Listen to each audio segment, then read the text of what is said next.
Hey guys, yeah, I'm back in the Prado, back in Ciudad Mateo. I just drove from Loarque. Today's actually Independence Day. Today's 15 de Septiembre, and so Campo Marte was just packed, packed with people who don't know how to park their car properly. Let me just say this to you guys, because you guys will be driving sooner than you know it. Guys, you can't park your car in the middle of the road. You can't even leave half of your car in the middle of the road. And when you're getting on or off an exit ramp, you cannot stop your car there. I mean, these are just like ABC rules. Anyway, this is the stuff I go through. Anyway, yeah, I was running today back in Satellite. I took my dog with me because he kind of pulls me when I get tired. And we were running around. I always run around International School, and I say hi to the guards, and sometimes the bus drivers are there. And then a mother and a father of a student that I taught, who's now in ninth grade, they kind of stopped their car and they're like, "Mr. Williams, what are you doing?" I'm like, "What does it look like I'm doing? I'm running." And they're like, "Where's your mask? You have to have a mask on." I'm like, "No, I don't go running with a mask. I would like pass out, faint, and die." And I was like, "No, I want to have some fresh air." And they're like, "No." So do you see what's going on, guys? They're even trying to take away the fresh air. We can't even go outside now unless we have our masks on. I don't know about you, but I don't I don't really buy into the whole narrative. So anyway, we'll do a chapter 24, 25, short chapters. For 3 days, Luke agonized. Sometimes he decided he had to stop Jen to persuade her not to go, or to dissuade. Sometimes he decided he ought to go with her. Sometimes he was mad again and thought he should just stalk over there and demand an apology. But anything he might do required seeing Jen, and that wasn't possible. And it poured every day, and the rain coming down in long, dreary sheets that made Luke feel worse as he watched from the attic vents.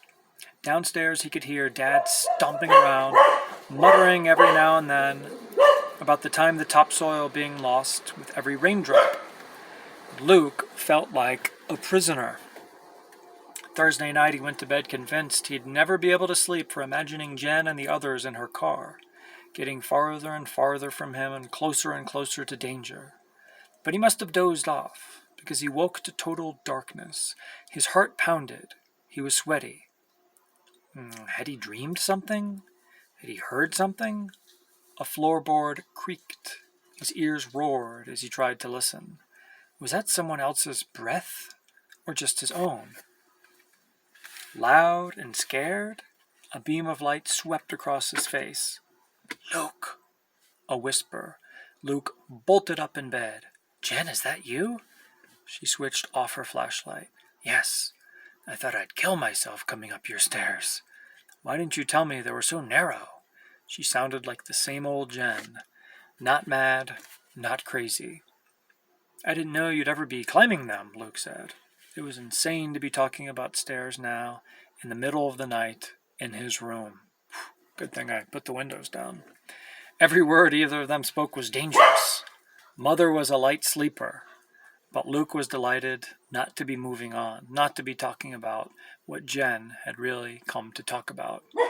Here, even Charlie's upset about this. "Your parents didn't lock your doors," Jen said. She seemed to be stalling too. "Guess I'm lucky the government outlawed pets. Didn't farmers always used to keep big guard dogs that would chomp people's heads off in one bite?" Luke shrugged, then remembered Jen couldn't see him in the dark. "Jen, He wasn't sure what he was going to say until he said it. "I still can't go. I'm sorry. It's something about having parents who are farmers and not lawyers. And not being a baron. It's people like you who change history. People like me, well, we just let things happen to us." "No, you're wrong. You can make things happen."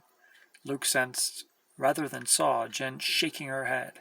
Even in the dark, he could visualize each precisely cut strand of hair bouncing and falling back into place. "I'm sorry," she continued. "I didn't come here to harp at you. This is dangerous, and no one should go unwillingly. I was too hard on you the other day. I just wanted to say you've been a good friend, and I'll miss you. But you'll be back, Luke said, tomorrow or the next day, after the rally. I'll be over to visit, if your rally works. I'll be walking in the front door. We can hope, Jen said softly, and her voice faded away. Goodbye, Luke. And now we have to stop and ask ourselves, is Luke making the right decision? And now that I've read this chapter, I'm kind of mixed. I don't know. The Bible says obey your parents. On the other hand, Luke is going to be a prisoner his entire life, and that's not biblical. So even if I put the Bible up, like, what should Luke do? This is very, very, very difficult. Chapter 25. Luke lay awake the rest of the night.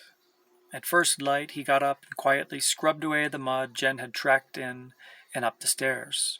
Trust her not to think about mud. He fervently hoped she had thought of all the details about the rally. Luke was just finishing the last of the kitchen floor when he heard the toilet flushing upstairs. He hid the muddy rags in the trash and scrambled back to his place on the stairs, just in time to meet Mother coming down. "Morning, early bird," she yawned. "You were up during the night. I thought I heard something." "I had trouble sleeping," Luke said truthfully. Mother yawned again. "And you're up early? Feeling okay?" Just hungry," Luke said, and he picked at his food, and everything he ate stuck in his throat. After the rest of his family left, he risked sneaking over and turning the radio on low. There were weather reports and commercials for soybean seed, and lots of music. Come on, he muttered, keeping one eye on the side window and watching for Dad. Finally, the radio voice announced news. Someone's cattle had gotten out and caused a minor car wreck. Nobody hurt. A government spokesman predicted a poor planting season because of all the rain. Nothing about the rally. Dad came back toward the house. Luke snapped off the radio and bolted for the stairs. At lunch, Dad forgot to turn the radio on, and Luke had to remind him. The announcer promised a big story after the commercials. His sandwich gone, Dad reached over to turn the radio off. No, wait, Luke said. This one might be interesting. Dad harumphed, but waited. The announcer came back and he cleared his throat and declared that the new government statistics proved last year's alfalfa harvest had set a record for the decade.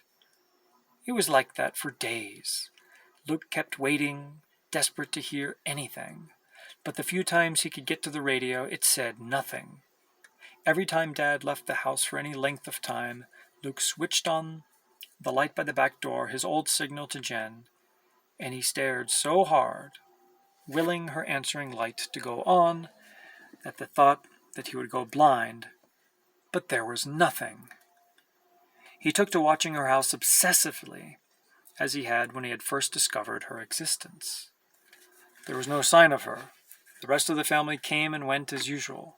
Did they look sadder, happy, worried, at peace? From a distance, he couldn't tell. He got so desperate he asked Mother if she had thought about going over to visit the new neighbors to welcome them to the area. She looked at him as if he were deranged. They've been there for months. They're hardly new anymore. And they're barons, she said.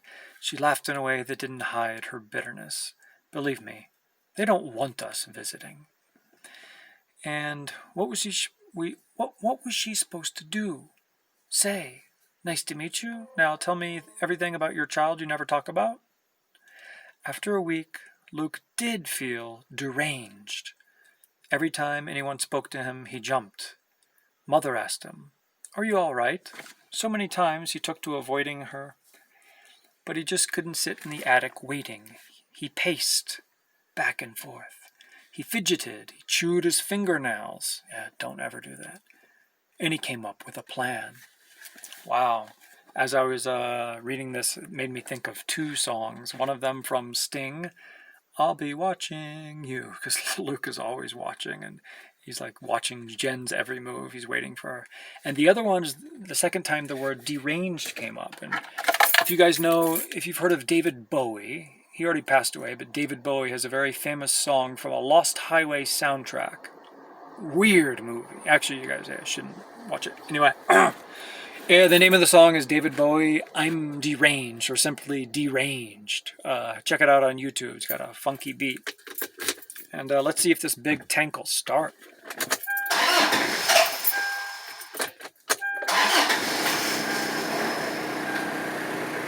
Got it the second time. It's been a while. See you guys.